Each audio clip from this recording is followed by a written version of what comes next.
Arahkan Pintu.co. Tim sepak bola Pekan Olahraga Nasional ke-21 Aceh sukses meraih 3 poin setelah membungkam tim Banten dengan skor 3-2 di Stadion Haji Timurtala Banda Aceh, Rabu 4 September 2024 malam. Dalam laga itu, tim tamu lebih dulu menjebol gawang Aceh yang diciptakan oleh Agil Candida Ramadan di menit ke-10. Serangan demi serangan terus digencarkan anak-anak Tanah Rencong untuk membuahkan gol. Dan menit ke-16, gol penyama kedudukan bersarang ke gawang Banten.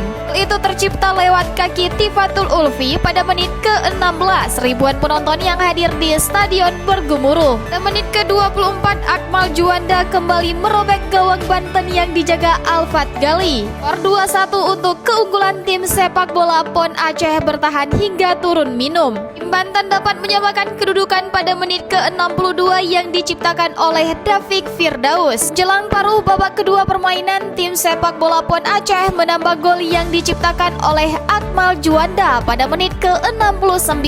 Skor 3-2 tetap bertahan hingga peluit panjang dibunyikan.